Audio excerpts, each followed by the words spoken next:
You're listening to the Hayek Program Podcast. This podcast includes audio from lectures, interviews, and discussions from scholars and visitors of the F.A. Hayek Program for Advanced Study in Philosophy, Politics, and Economics at the Mercatus Center at George Mason University. To learn more about the Hayek Program, visit hayek.mercatus.org. To learn about graduate student fellowship opportunities with the Mercatus Center at George Mason University for students at Mason as well as at universities across the globe, please visit students.mercatus.org. The title of my talk is Hayek, the Nobel, and the Revival of Austrian Economics. This topic clearly calls for a long-run history of thought perspective. It will turn out that the flow of ideas to which we will be referring consists of the development of profound yet elementary insights. But there is no need to apologize for the elementary character of the insights which we will be discussing. In fact, this paradox that the revival of the ideas of the Austrian school has consisted of insights at the same time profound and elementary will turn out to be crucially important for the chapter in the history of modern economic thought that we will be exploring. The orthodox view of the history of the Austrian School of Economics is as follows. The school was born in 1871 with the publication of Menger's Grundsätze der Volkswirtschaftslehre. The 143-year history of this school is usually seen as beginning with a 60-year steady growth in its importance and in its professional reputation, followed in the 1930s by a precipitous decline. That decline led to a 30-year period from about 1940 to about 1970, generally seen as the low point in its history. From the point of view of the mainstream of economic thought, during these decades, the Austrian school had virtually disappeared. The debates of the 30s, it was generally believed, had decisively defeated the Austrians, represented in most accounts by Ludwig Mises and Friedrich Hayek. They had been defeated in regard to macroeconomic issues, in which Keynes and the Keynesians were seen as having overwhelmed Hayek. They were seen as defeated in regard to the socialist calculation debate, in which Langer, Lerner, and others were seen to have thoroughly discredited Mises's bold, politically charged challenges to the profession. And they were seen as having been defeated in regard to the more abstract issues in capital theory, in which Frank Knight was seen to have conclusively bested Hayek's attempts to reaffirm the classic Austrian Böhm-Bawerkian positions long ago challenged by John Bates Clark. Moreover, the Austrians in that period were seen as having been hopelessly unable to keep up with modern methodological developments in the profession. Austrians were out of date in regard to the exciting advances in mathematical economics and in econometric research. Mises' insistence on the purely logical, a priori character of economic theory was seen as thoroughly out of step with a 20th century philosophy of science rooted in the empirical. To boot, the political unrest of the 1930s, which physically scattered the group of Austrian scholars who had surrounded Mises in Vienna, meant that the Austrian school existed for economists between 1940 and 1970 strictly as a bygone episode in the textbooks of the history of economic thought. This perception on the part of the wider economics profession that the Austrian school had, by the end of World War II, disappeared was, curiously enough, reinforced by a sense somehow developed among key members of the Vienna group that a separate identity for the Austrian school was no longer needed. We can mention perhaps Gottfried Haberler and Fritz Machlup as being outstanding examples in this regard. It appears that these eminent Austrians and others honestly believed that what was importantly new in the Austrian economics developed between 1871 and 1930 had, by the end of World War II, in fact been successfully absorbed into the mainstream body of economic thought. To insist on a uniquely Austrian label was, from this point of view, professionally counterproductive and, in the worst sense of the term, backward-looking. The wider profession had fully embraced the once novel Austrian ideas on opportunity cost, on marginalist thinking, on the subjectivism needed for the analysis of the demand side of the market. To insist on a separate label seemed, to these Austrians, to insist on an unfruitful intellectual isolationism. A final nail in the coffin of the Austrian school was, in the view of mainstream economics, driven by what was seen as the utter unfashionability of its ideological implications as understood by the mainstream.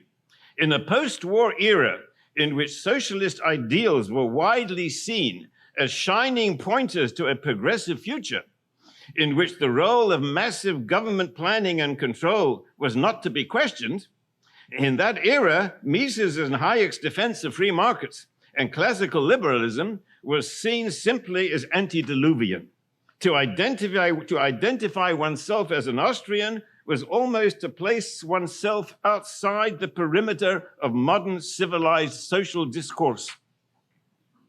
With the Austrian school seen in this orthodox view as having simply died by mid-century, the resurgence of interest in the school, which began in the 1970s, can be seen as an intriguing, mystifying history of thought puzzle.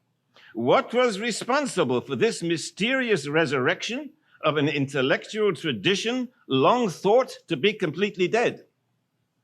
I'll try and interpret the theme assigned for this keynote lecture as being to explore the possibility of dispelling this mystery by reference to the important 1970 award of the Nobel Prize in Economics to Friedrich Hayek. What role, if any, did the award of this prize play in the remarkable resurgence of Austrian economics during the past 4 decades? There can be no doubt that Hayek's receiving the Nobel Prize had an impact both on the way the profession looked at the Austrians and on the way in which the Austrians saw themselves. The mainstream view may indeed have viewed Hayek as having been roundly defeated during the 30s, but his stature as a most prominent economist was never in doubt. His earlier stellar pre-war reputation, burnished now by the award, meant that Hayek's ideas and those of his mentors must now be re-examined with at least a modicum of professional respect. Even Hayek's views on the ideological implications of his economics, views long vilified ever since Hayek's 1944 road to serfdom.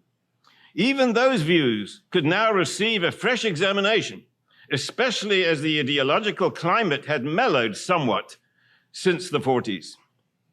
But Austrians themselves could also now see their own ideas from a less sheltered perspective. One eminent writer, himself by no means antagonistic to the ideas of Hayek and to some extent of Mises, described with a certain dismay the self-image adopted by followers of Mises during the years leading up to the 70s.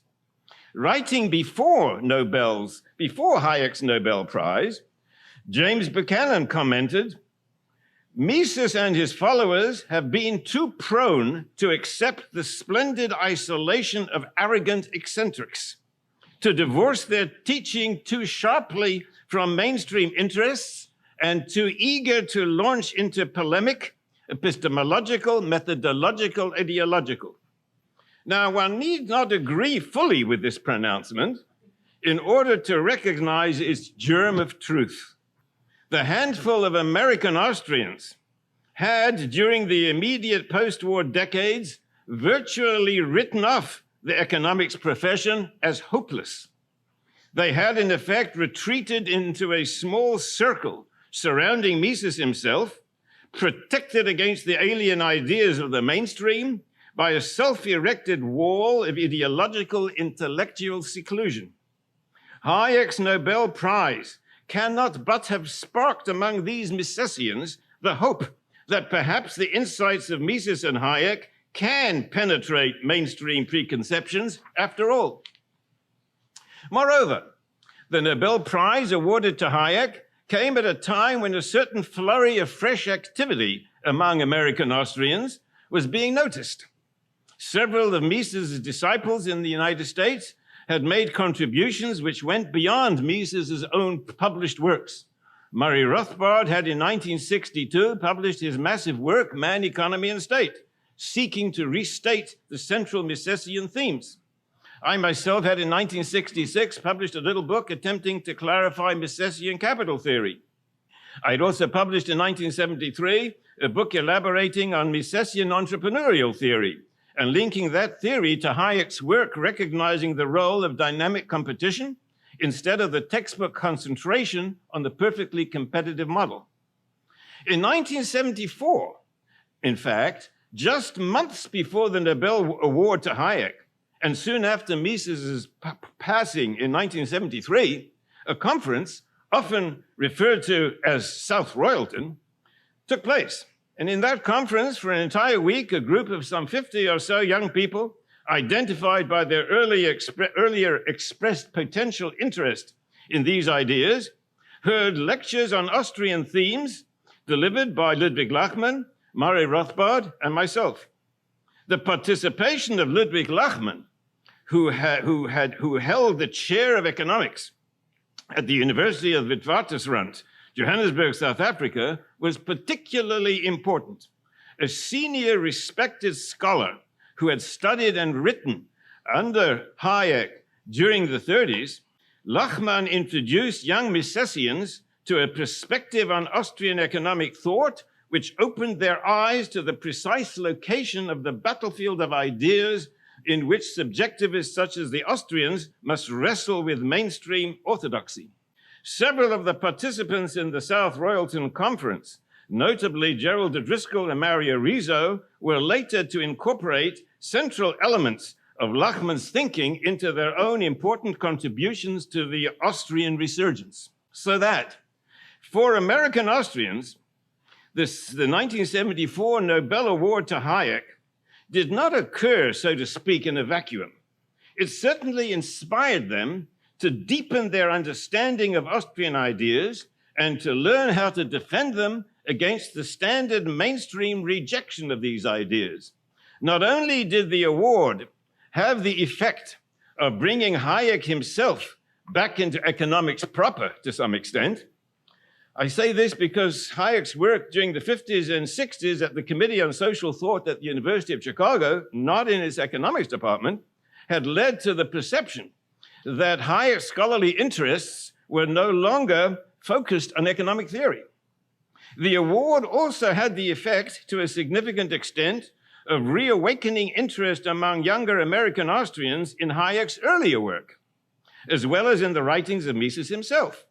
An example of such reawakened interest is Gerald O'Driscoll's important, unfortunately neglected work, Economics as a Coordination Problem, The Contributions of Friedrich Hayek, which he published in 1977. However, while we cannot deny all these sociological, quote, sociological implications of Hayek's Nobel Prize, we should not fall into the error of seeing the subsequent resurgence of interest into Austrian economics as adequately and fully explained by these implications. Our position in this lecture will be that a more important aspect of the resurgence consisted in purely doctrinal developments.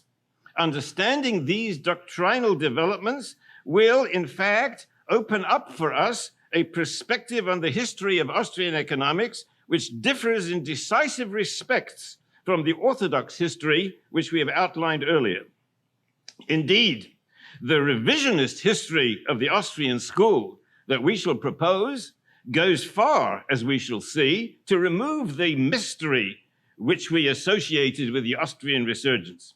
so that the explanation for the Austrian resurgence turns out, as we shall see, not to depend primarily on the sociological implications of the Hayek Nobel Prize, but on doctrinal developments. The revisionist view of the history of the Austrian School of Economics, which we would wish to propose here, in this revisionist view, the perception that the vitality of the Austrian tradition in economic theory came to an end at about 1940 is categorically rejected. Quite to the contrary. This revisionist view maintains that the decade between 1937 and 1948 was marked by an outburst of activity, both on the part of Mises and, separately, on the part of Hayek, radically refining and enhancing the Austrian understanding of the market economy.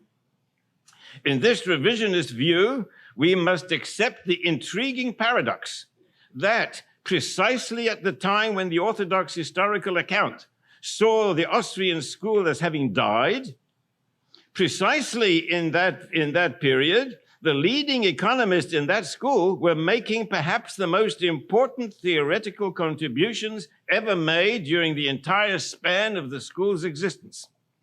In this revisionist view, the Austrian resurgence of the 70s and later decades consisted not in a mysterious resurrection of a long-dead tradition, but in the discovery by a new group of fresh younger scholars of the remarkable contributions made by Mises and by Hayek, discoveries that had been utterly overlooked by the mainstream historians of thought in their haste to bury what they viewed as an already completely dead intellectual movement. It must, of course, be conceded that this revisionist history of Austrian economics during the mid-century must grapple with some glaring difficulties. How could the important contributions which we claim for Mises and Hayek have been simply overlooked? The balance of this lecture will, by identifying these revolutionary contributions which we claim for Mises and Hayek, and by relating them both to the earlier versions of the Austrian economics and to contemporaneous developments in mainstream economics, this will attempt to deal with these obvious challenges. A good portion of my talk today will explore this claim that during the years between 1937 and 1948, Mises and Hayek made separate radical extensions of Austrian economics. We will here briefly identify these contributions in order to place our revisionist history of 20th century Austrian economics into its relevant context. At the same time, we will be able to address the obvious difficulties which we have referred to, confronting our revisionist view. The key to understanding all these issues is the well-known debate of the 1930s concerning the very possibility of rational central economic planning. As is well known, Mises had, early in the 20s, flatly declared rational central economic planning to be a contradiction in terms. Without genuine market prices for factors of production, Mises had pointed out, no central planning is possible. Without market prices, economic calculation in a complex society is impossible, period.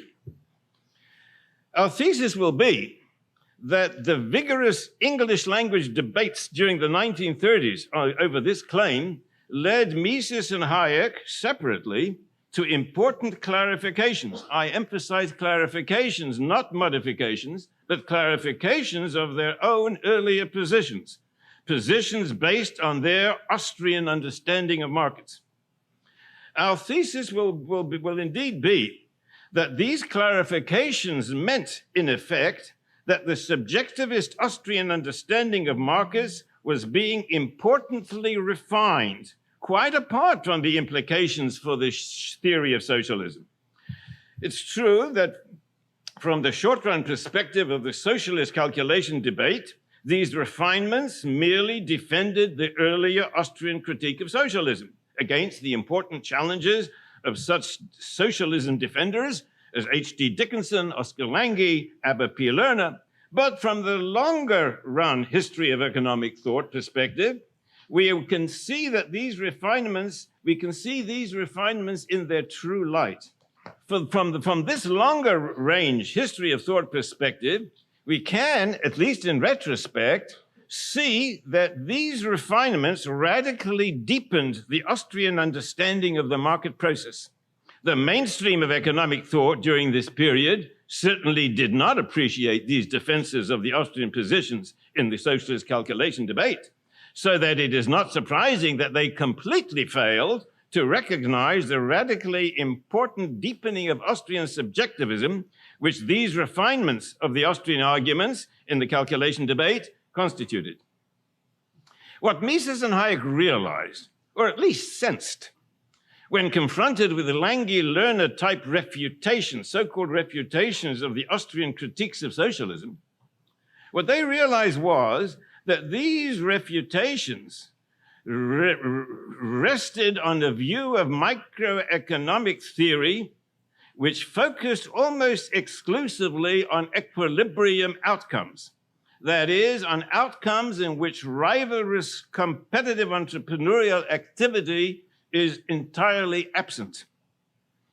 Such equilibrium outcomes, these critics of Mises and Hayek maintained, these outcomes can in principle be simulated by central planners.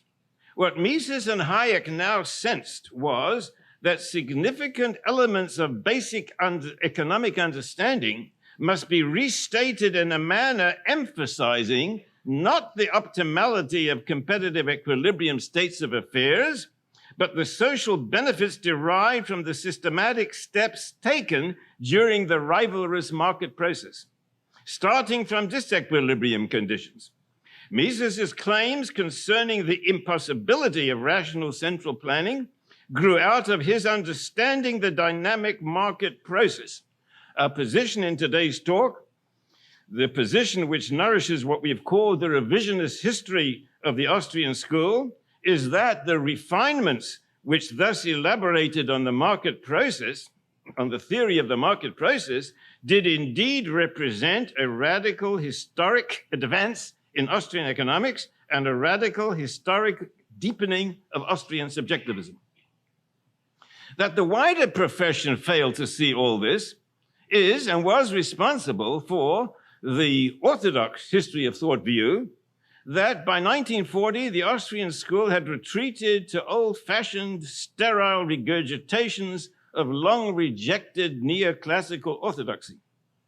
A more sophisticated understanding of these refinements, on the other hand, enables us to recognize the vitality and creativity of the surviving Austrians, Mises and Hayek, precisely during the decade in which the standard view saw them as merely pathetic relics of an earlier, once important, but now terminated tradition.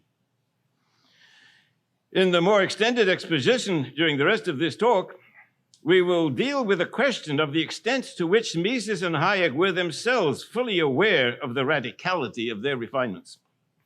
Let us restate the central theme of this talk. This theme is that the significant elements in the resurgence of Austrian economics, beginning with the 1970s, consisted in the discovery by younger Austrians of these radical revisions enunciated during the 1937-1948 decade. As illustrations of this claim, we draw attention to two books contributed during the 1975-85 decade by two leading members of this group of younger Austrians. One book we've already mentioned, that was Gerald O'Driscoll's Economics as a Coordination Problem, the 1977 book, which, among other themes, brilliantly analyzed Hayek's contributions during the 37-48 decade. The second book was Don Lavoie's superb 1985 work, Rivalry and Central Planning, the Socialist Calculation Debate Reconsidered. This was a book which explored the Misesian side of the socialist calculation debate, masterfully demonstrating how that position grows out of the Austrian rejection of purely equilibrium price theory. And that critique grows out of and reflects its emphasis on the dynamic, rivalrous, competitive forces which drive the market process. In this way, Lavoie was able to demolish the orthodox view that the Mises-Hayek arguments had been definitively refuted by their critics. This brief outline that we've just given of the central thesis of this talk urgently calls out for some elaboration. So let me try. Let me summarize what we'll try and set forth in the following propositions. Number one, the core understanding of how the market economy works, an understanding developed as a result of the marginalist revolution of the 1870s, was basically common to the various neoclassical schools which came to constitute much of the economics profession during the early decades of the 20th century, replacing the former dominance of the German historical school and of its intellectual offspring in the UK and the USA. Second, in this core understanding, the central thrust was the theory of competitive market process. Although attention was, in Walrasian and to some extent in Marshallian version of the common doctrine, certainly paid to equilibrium outcomes, but the market was not, in the early decades of the 20th century, seen as consisting primarily in its equilibrium state. Point number three, gradual refinements of neoclassical theory as the 20th century developed, and the growing sophistication and influence of Walrasian theory, together with a more careful Knightian articulation of what came to be seen as the conditions for perfect competition, and in addition, certain implications of Lionel Robbins' important definition of what the term economic means, all these developments came by the mid-30s to mean that for the cutting edge of mainstream economic theory at that time, the competitive market meant the fulfillment of the conditions for equilibrium. Fourth, this shift in focus, implicit in much of the work of the 30s, was at first simply not noticed by the Austrian economists.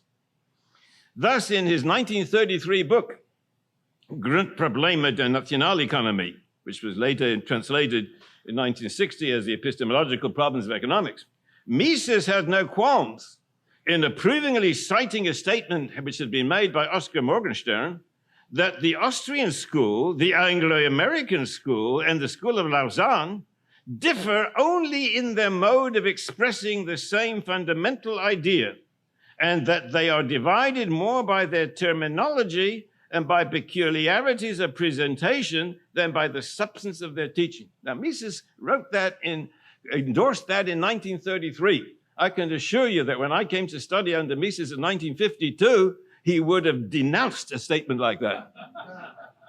But in 1933, he had not noticed that the difference, the glaring difference, the gaping gulf separating the Austrian position from the mainstream. Number 5, so that when in the 1937-48 decade, Mises and Hayek found it necessary to clarify what their critique of socialism really meant, they believed themselves to be merely emphasizing the central meaning of commonly accepted neoclassical theory. They were simply not aware that their clarifications were, in fact, important original insights, significantly deepening our understanding of how markets work. There's an important book by Frank Mashovek, Perfect Competition and the Transformation of Economics, 1995 book, which explores this very theme. Point number 6. On the other hand, as the new equilibrium versions of neoclassical microeconomic theory came to dominate the mainstream, the textbooks dismissed these clarifications by Mises and Hayek not as important theoretical contributions, but as merely tired repetitions of early, less sophisticated incarnations of neoclassical theory. 7, All this accounts for the circumstance that for decades following the end of World War II, the textbooks unanimously and wrongly dismissed the Mises Hayek critiques of socialism as having been decisively refuted by the writers who, starting from an exclusively equilibrium view of markets, had demonstrated how the equilibrium outcomes of markets might conceivably be duplicated by sophisticated central planners. Our position today will be that the arguments of Mises and Hayek, working within their market process framework, were entirely immune to such neoclassical equilibrium critiques. And moreover, that their clarifications of the meaning of dynamic competitive forces, as distinguished from the concept of perfect competition, and their clarifications of the entrepreneurial process driven by the urge to win pure profit, rather than the conditions in which pure profit is ruled out by definition, that these clarifications constituted major original contributions to a more sophisticated Austrian economics. Mises and Hayek, one surmises, saw their clarifications as no more than careful restatements of earlier widely recognized truths. We, with the hindsight of subsequent history of thought reevaluation, can recognize the novelty and creativity of these contributions. It was only decades later, after years of Walrasian dominance, that the younger Austrians could recognize the yawning gulf separating these Mises-Hayek contributions from the mainstream orthodoxy, and could at the same time recognize the validity and importance of these contributions. In 1932, Lionel Robbins presented his celebrated definition of that which is economic. Robbins taught us that the economic perspective on human and social affairs focuses on that aspect of human activity, whether in isolation, Crusoe, or through interpersonal interaction, markets, on that aspect of activity in which each individual recognizes that he is seeking to maximize an outcome, utility, profit, is seeking to maximize an outcome in a situation circumscribed by given resource limitations. Scarce means, juxtaposed with multiple competing ends, impose the need to economize. In a market society, the scarce means with respect to which an individual must economize turn out to be definable only in terms of the opportunities being made available by others. Thus, a person's budget constraint is a function of the market prices of the items which he might be interested in buying. Robbins' emphasis on economics as a discipline based on seeing market participants as decision makers was a distinct advance over earlier British formulations.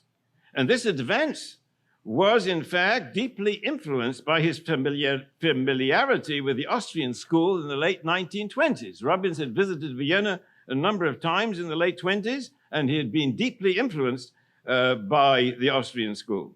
So this was an advance for which Austrians could take credit. However, as the textbooks of the 30s and 40s came to incorporate Robbins' important insight into the meaning of efficient allocation of resources, they came to extend that insight to areas of economics to which Robbins had not directly referred. One of these extensions was roundly deplored by James Buchanan in his 1963 presidential address to the Southern Economic Association. And that extension was the direct application of the notion of individual economizing activity, that is, the seeking by the individual to maximize the satisfaction of his/her ends within a framework of given means, the extension of that notion to the economy as a whole. Somehow, the textbooks illegitimately cited Robbins as the source of the idea that a nation is confronted with a global problem of allocating its resources efficiently. A second extension of Robbins' insight was the acceptance of an assumption believed to be implicit in Robbins' formulation, namely that each individual in society does in fact correctly know the constraints governing his individual economic problem. It was not always borne in mind that this assumption, if consistently applied, this assumption is a coherent one, strictly and exclusively in an equilibrium market context. Only if a market were already in a state of general equilibrium could it be imagined that every individual is correctly aware of all relevant market prices. But clearly in a market not in equilibrium, current market prices are by no means given. They are in continual flux as a result of market movements during the storm of adjustments which mark the disequilibrium market. Now, both Hayek and Mises, although neither of them directly challenged the Robbinsian definition, but both Mises and Hayek separately grappled with these same issues. Mises, in his monumental 1949 Human Action, and in his earlier 1940 German language version, Nationalökonomie, Mises presented economics as concerned not with economizing decision-making, but with human action. To act, Mises pointed out, is to aim purposefully at a goal. While efficient allocation of given scarce resources may certainly, possibly be one form of human action, this latter term, the term human action, does not in any way depend upon assumed prior knowledge on the part of the actor concerning means and ends. Indeed, human action includes the very determination of the framework of ends and means with respect to which efficient resource allocation may hopefully be achieved. It should be noted that the notion of human action, unlike the notion of economizing, cannot even in principle be extended from the level of the individual to the level of an entire society. So that Mises' step beyond Robbins represents a further deepening of the subjectivist perspective which Robbins had himself absorbed from the Austrian economists whom he had met in Vienna during the late 20s. It was Mises' focus on human action which led him to recognize and to emphasize the role of pure entrepreneurship in individual action and in the dynamic market process. As he pointed out, although we ordinarily recognize entrepreneurship in the market context, the truth is that every human actor is, at the moment of action, an entrepreneur. He faces an open-ended future within which he must determine the range of opportunities available to him.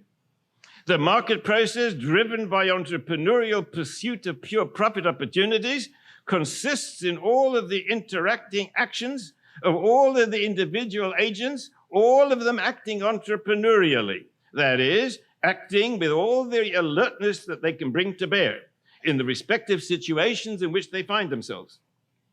Pure profit, the element which provides the dynamic force driving the market process, occurs when an alert, prescient entrepreneur senses that a complete package of inputs can be assembled today at a total cost which is below the revenue that will tomorrow be able to be received from eager consumers by producing and selling output without using anything more than what's in that package. In other words, pure profit emerges as the implication of what is in effect the presence of two market prices for the same package. The package can be assembled at a cost of 50, and the revenue from that package is 100. But this, by definition, is a disequilibrium situation. Two prices for the same package is a direct contradiction of the definition of equilibrium. What the market process consists of is an endless series of competitive entrepreneurial moves inspired by such arbitrage opportunities. All this is far, far removed from the Walrasian view of the market as a state of affairs in which all decisions being made are Robbinsian decisions, each of which correctly anticipates the parallel Robbinsian decisions being made by everyone else. This latter equilibrium situation offers no understanding of how it might ever be attained. Mises' articulation of the competitive entrepreneurial market process, an articulation which he apparently saw as merely the clarification of what all 20th century economists had once understood, was in truth a major, almost revolutionary advance in economic understanding. He presented this in his German language 1940 Nationaleconomie, and in 1949 in the English version of the same work, appropriately titled Human Action. Hayek's no less revolutionary contribution during this same decade came in the form of a series of remarkable papers, starting in 1937, continuing through 1945, and which were first published together in his 1948 Individualism and Economic Order. In these papers, Hayek underlined the role of interpersonal knowledge in markets. The very definition of equilibrium shows that such an imagined state is the state of complete, perfect interpersonal knowledge. Everybody knows every price in the market. Everybody knows every point on every thinkable demand curve and on every thinkable supply curve. And everybody knows that everybody else knows it. The market process, on the other hand, consists in the social process in which people come to know that which they have until now not known.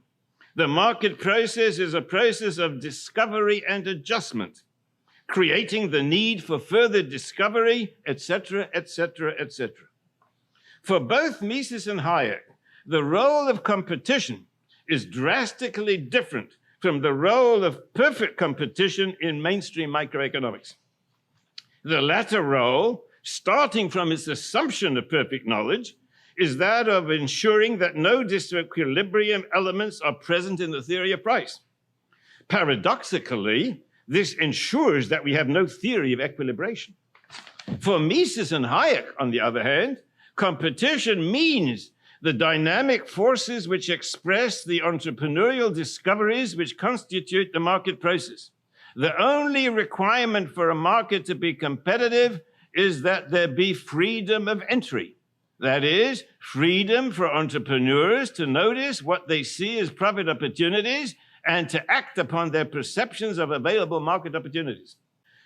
Were the defenders of socialist planning of the 1930s to have understood all this, they would have realized how irrelevant their solutions to Mises' challenge really were. But as noted, virtually the entire literature on the socialist calculation debate failed to grasp these revolutionary insights contributed by Mises and Hayek.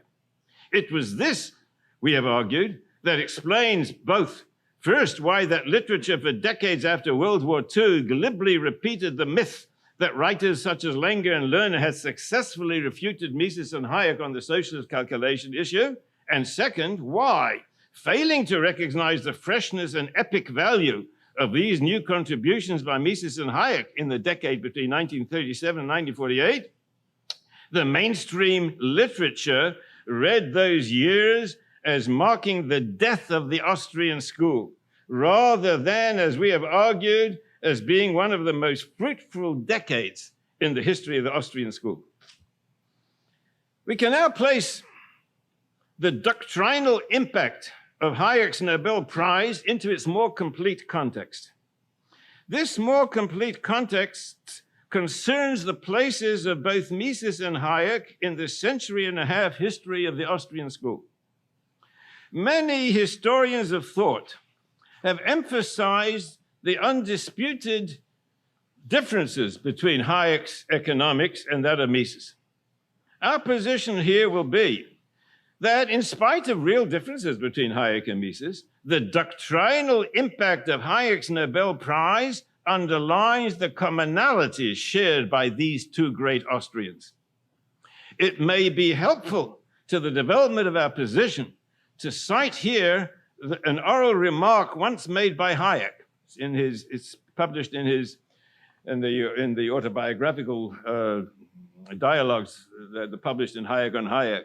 This remark was to the effect that he had learned more from Mises than he had learned from anyone else. It's a remarkable statement. It's an oral statement, maybe off the cuff, but it was a statement that he learned more from Mises than he learned from anyone else. Now, I'm going to suggest what lies behind that statement. To grasp what I think is the meaning of this remarkable statement, After all, Hayek had never been a formal student of Mises. I believe that to grasp the meaning of this formal statement, the remarkable statement, it is useful to refer to another passage, an oft-quoted passage, which Hayek first wrote in 1942, and it was republished of part of his 1955 book on scientism in economics. In that passage, in his 1955 book, but originally in 1942, Hayek made the important claim that every important advance in economic theory during the previous century had been a further step in the consistent application of subjectivism. That's a remarkable statement. Every step, every important advance in economic theory during the preceding century was a further step in the consistent application of subjectivism. I suggest that this is what he learned from Mises. This is what he meant, that he learned more from Mises than he learned from anyone else. And there's a footnote to that passage in the 1955 book. In that footnote, Hayek adds, this development of the development of consistent application of subjectivism has probably been carried out most consistently by Ludwig von Mises. And that what may strike readers of Mises as being most strange and unacceptable is the result of the fact that in the consistent development of the subjectivist approach, he, meaning Mises, has for a long time moved ahead of his contemporaries. And I think on the basis of this, we can make a conjecture. What Hayek meant when he said he learned more from Mises than from anybody else. I think what he learned from Mises was his awareness of the open-endedness of the world. That is the fundamental subjectivist perspective. We live in an open-ended world, not in a closed-ended world. We live in an open-ended world. Standard economics treats the world as a closed universe, one in which relevant alternatives present themselves to decision makers in definitely perceived form. The decision maker sees himself as confronted by a limited number of clearly marked out possible courses of action, each leading to a definitely perceived outcome. In such a world, there is never surprise. A person can never be surprised. Everything, if a person doesn't know something, he knows that he doesn't know it. If a person doesn't know something, he knows what it costs to find out what he doesn't know. He's never surprised by a piece of information that he didn't know before, because he knew they didn't know it. There's nothing to be surprised about. That's a closed-end world. But what Mises subjectivism taught Hayek was that we live in an open-ended world. That I believe, it requires us to reevaluate and restate the history, this long-run sweep of the development of the Austrian school. The history of economics from its classical roots in the 18th century to its modern state at mid-20th century was a story of transformation from a physicalist framework to a subjectivist framework. The classical economists saw causation in economics as being set in motion by the physical, natural constraints of niggardly nature.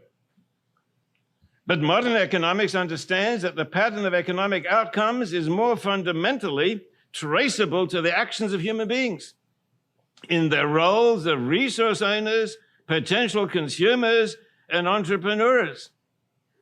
This understanding of the market process requires us to recognize that these decision makers, these resource owners, potential consumers, and entrepreneurs are aware that they are acting in an open-ended context. This understanding of the market process had been imbibed by Hayek through his exposure to Mises' ideas, both oral and written. So that when Hayek, in his developments of those remarkable essays that I've referred to between 1937 and 1945, in those essays, Hayek was developing that perspective, that subjectivist perspective, which he had fundamentally learned from Mises. And in this way, it's the contributions of Hayek and of Mises in that decade constitute as what I've called a radical deepening of subjectivist Austrian understanding. Certainly, these advances were separate advances. Hayek's emphasis on knowledge discovery is distinct from Mises' emphasis on entrepreneurial action. But taken together, these separate advances constituted a joint, highly important step forward in subjectivist understanding. This is what we have meant by seeing these advances as a joint, radically significant contribution to the refinement and increased sophistication of the central message of the Austrian school. So the argument in this paper is that the advance of subjectivist thinking in contemporary Austrian economics can be attributed, at least in part, to the Nobel Prize that was awarded to Friedrich Hayek in 1974. It was this award, we have suggested, that sparked the post-1974 rediscovery by younger Austrians of the radical contributions to the deepening of subjectivist economic understanding, which had been made more than a quarter of a century earlier by Mises and Hayek. The vitality of the subsequent resurgence in Austrian economics may, we have proposed, be seen as an important step further in recognizing the scope and potential of subjectivism in economic analysis. As we look back on the 4 decades which have passed since Hayek's Nobel Prize, we can, in this way, appreciate the historical significance of this award for the ensuing, no longer mysterious rebirth of the Austrian school. Thank you very much.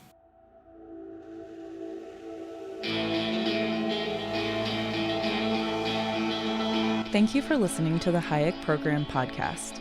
To learn more about the research, scholars, and work of the Hayek Program, visit hayek.mercatus.org. For more information about graduate student fellowship opportunities for students at Mason as well as at universities across the globe, please visit students.mercatus.org. We hope you recommend students to our programs or consider applying yourself.